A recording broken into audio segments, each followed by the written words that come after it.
Hello everyone, I am Monalisha Padhi. I am a legal intern at Lexis and Company, and I am a third year student of BBA LLB at Bharati Vidyapeeth New Law College, Pune. Today's topic is coastal regulation. In 1991, the Government of India, recognizing that the ecology of a coast required protection, issued the Coastal Regulation Zone notification under the EPA and Environmental Protection Rules. The CRZN mandated the preparation of a coastal management plans by all of the coastal states of India and transferred the property to regulate all buildings and industrial activities from the local authorities to the central government. The Supreme Court of India has been commended for its vital role in protecting the environment. One of the areas of environmental concern where the Supreme Court's involvement has been crucial is the protection and conservation of India's coastal environment. Three judgments of Supreme Court not only expressed deep concern about the state of India's coastal environment and the urgent need to protect it, but also established the principle that the court thinks should guide government action on the environmental generally and the coast specifically. The three judgment. The first judgment was delivered in Indian Council for Envigro Legal Action versus Union of India, 1996.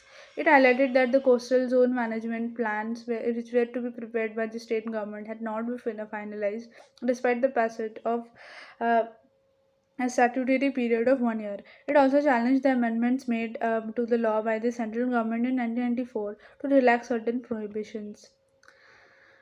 The court directed the central and state government to finalize the CZMPs. It asked the central government to consider constituting state and national coastal zone management authorities for the effective implementation of the 1991 notification. In a landmark judgment in S. Jagannath versus Union of India 1997, the court referred to the expert reports to identify the adverse impact of coastal pollution caused by non traditional and unregulated prawn farming. The court decided that the prawn farming industry were prohibited in the coastal regulation zone under the CRZ notification 1991 and their functioning was in violation of various other laws. It however excluded traditional system of aquaculture from its provision.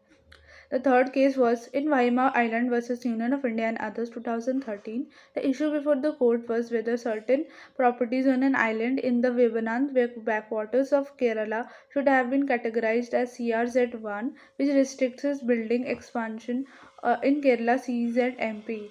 The court held that the properties had been correctly categorized and that the owner had violated the law by constructing on these properties. The court upheld the High Court direction to demolish the illegal structure. Guiding principle. From a review of this judgment, it is possible to identify at least three principles that should guide environmental decision making by executive. First, protection and conservation of our environment is the paramount objective for Indian environmental laws and decision making process. Under this law should protect the furtherance of these objectives.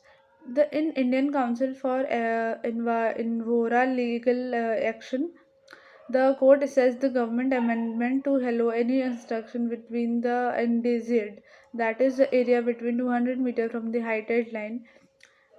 On the second amendment, that is, relax the NDZ for tidal rivers from 100 meter from HTL to 50 meter, the court did not see any reason to support a blanket reduction.